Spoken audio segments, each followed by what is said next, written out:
तो hello guys, तो finally Baki Hanma versus Kengan Ashura series start हो चुकी है। तो अभी हम बिना किसी देरी के एपिसोड 1 को स्टार्ट करते हैं।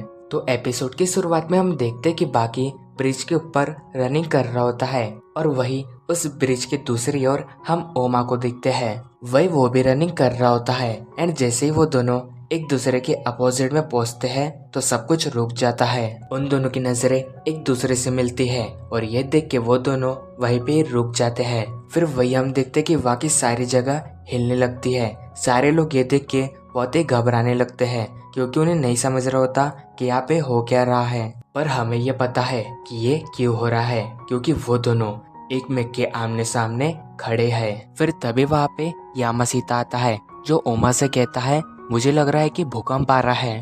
पर तभी उसे रियलाइज होता है कि भूकंप चला गया है।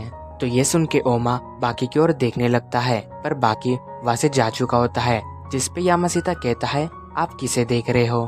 तो ओमा कहता है अरे कुछ नहीं, मैं तो बस ऐसे ही देख रहा था। तो चलो अभी हमें यहाँ से चलना चाहिए। और ये कहते ही वो दोनों वहां से जाने लगते हैं। पर तभी हम देखते हैं कि वहाँ पे बाकी आता है जो ओमा को जाते हुए देख रहा होता है। अब आगे हमें बताया जाता है कि मित्सुरी तोकुगावा और मेत्सुदो काताहारा अंडरग्राउंड बैटल्स को ऑर्गेनाइज करते हैं। बट अभी ये दोनों ऐसी बैटल करवाने वाले हैं जिसमें इन दोनों ग्रुप्स के फाइटर आपस में लड़ने वाले हैं और ये लड़ाई बहुत ही खतरनाक होने वाली है। तो अब इसके बाद हम ओमा, यामासीता और अकियामा को देखते हैं जो उस अंडरग्राउंड बैटल अरीना में जा रहे होते हैं। तो वही अकियामा बताती है 16वीं शताब्दी में तोकुगावा के पूर्वजों ने इस अंडरग्राउंड अरीना को बनाया था और अभी मित्सुरी तोकुगावा इस फैमिली के 13वें वंशज है जो इसे अभी संभाल रहे हैं। एंड वही जो तोकुगावा फैमिली के 7वें वंशज थे वही केंगन एसोसिएशन को संभालते थे,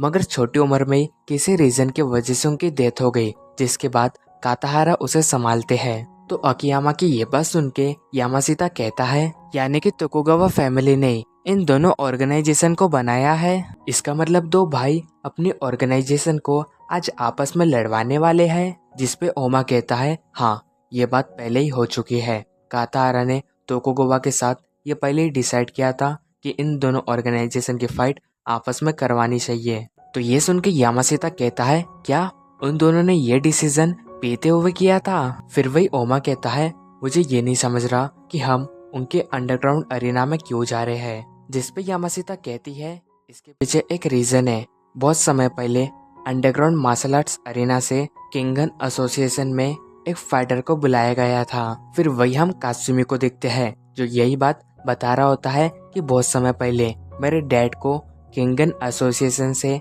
एक फाइटर ने चैलेंज किया था, जिसपे मेरे डैड उससे लड़ने को वहाँ पे गए थे। पर मेरे डैड ने मुझे ये नहीं बताया था कि उस लड़ाई को किसने जीता था, मगर उस लड़ाई के बाद मेरे डैड को 6 महीने तक आराम करना पड़ा था। तो वही रेसो भी बताता है हाँ, ये बात मैं भी जानता हूँ। इस ऑर्गेनाइजेशन में जो भी फाइटर लड़ाई करते हुए जीतता है उसे कई सारी सुविधाएं दी जाती है। और वही काकुकायो भी ये सुन के कहते हैं हाँ, ये बात उन पे लागू होती है, जो जीता वही सिकंदर। तो अब इसके बाद हम मोतेबा को देखते हैं जिसके सामने गाइया खड़ा होता है। वही मोतेबा गाइया से कहता है मुझे पता था तुम मुझे यही मिलोगे, तुमसे मिलके मुझे अच्छा लगा।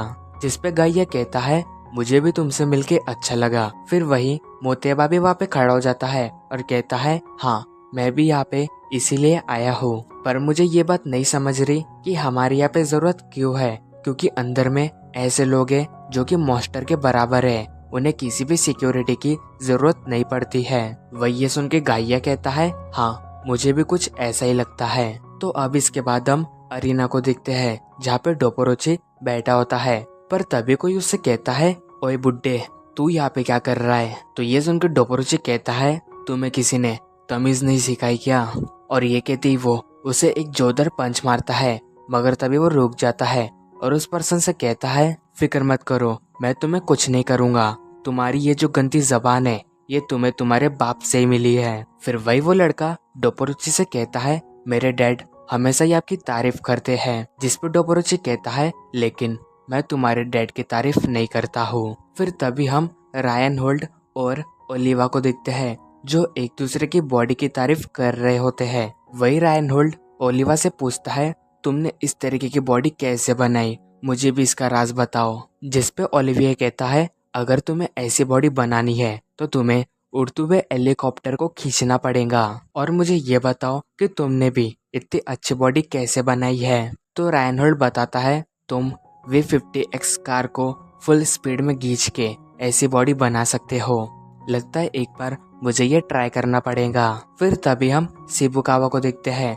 जिसके पास एक पर्सन आके उससे लाइटर मांगता है, मगर शिबुकावा उसका कोई जवाब नहीं देता है। जिसपे वो पर्सन कहता है, तुम्हारी खामोशी से लगता है कि तुम्हारे पास लाइटर नहीं होगा।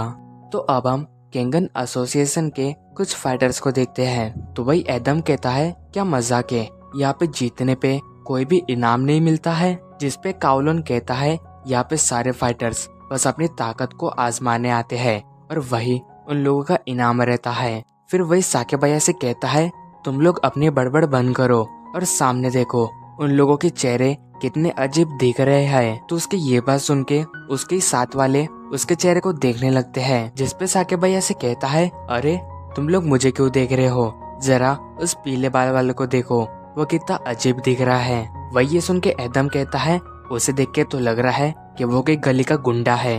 एंड वही चियारू भी ये समझ जाता है कि वो लोग मेरे बारे में बात कर रहे हैं। तो वो कहता है, मेरा तो ऐसा मन कर रहा है कि उन सबको अभी के अभी यहीं पे ही गाड़ दूं। तो वही का तो कहता है, तुम उन लोगों पे ज्यादा ध्यान मत दो। फिर वही हम रेसो को देखते हैं, जिसकी नजर अकोया पे जाती है, जो दूर से ये सब देख रहा होता है। फिर वही हम कोकोमी और हाजिमे को देखते हैं। तो वही हाजिमे कहता है, लगता है अभी बहुत ही मजा आएगा, क्योंकि वहाँ से जो भी फाइटर यहाँ पे आएगा मैं उसे पूरा ही चीर फाड़ कर दूंगा। पर तभी वहाँ पे डॉक्टर कुरे आता है, जो कहता है, मेरे रहते में तुम ऐसा नहीं कर सकते। जिसपे हाजिमे कहता है, मुझे अपने काम में किसी की भी दखल अंदाजी मंजूर नहीं है। और ये कहते ही वो दोनों एक दूसरे के आमने सामने आ जाते हैं। तो ये देखे कोकोमी उन दोनों को शांत कराने की कोशिश करती है, पर तभी वो दोनों आपस में हाथ मिलाते हैं और डॉक्टर हाजिमे कहता है, बहुत समय बाद तुमसे मिलके अच्छा लगा। वही ये सुन के कोकोमी कहती है, क्या आप दोनों एक दूसरे को जानते हो? तो डॉक्टर कुरेया कहता है, हाँ, हम दोनों एक ही कॉलेज से पास आउट हैं और मुझे लगा नहीं था कि हमारी मुलाकात फिर से होगी। मगर तभी वहाँ पे ऐलान होता है कि पहले फाइट अभी शुरू होने वाली है। तो वही तोकुगावा कहता है, तो कुछ समय में हम इस लड़ाई को शुरू करने वाले हैं। इस लड़ाई के नियम ऐसे हैं कि आप लोग यहाँ पे हथियारों को यूज नहीं कर सकते, और जो फाइटर आखिरी तक टिका रहेगा वही इस लड़ाई को जीत जाएगा। फिर वही कातारा कहता है, हमने पहले से ये डिसाइड किया है कि कौन सा फाइटर किसके साथ लड़ाई करेगा। तो वही फिर अकियामा यामाशिता से पूछती है कि ओमा किधर है। तो यामाशिता बताता है, वो मुझे कह के गए हैं कि वो थोड़ी देर तक ट्रेनिंग करेंगे, क्योंकि उन्हें ये पता चल चुका है कि उनका जो अपोनेंट है वो कौन है। फिर वही हम ओमा को देखते हैं, जो अपनी ट्रेनिंग करते हुए कहता है, तो तुम्हारा नाम बाकी हनमा है। एंड वही बाकी भी अपनी ट्रेनिंग कर रहा होता है, क्योंकि उसे भी ये पता चल चुका होता है कि उसकी लड़ाई किससे होने वाली है। और इसी के साथ हमारा ये एपिसोड एंड होता है।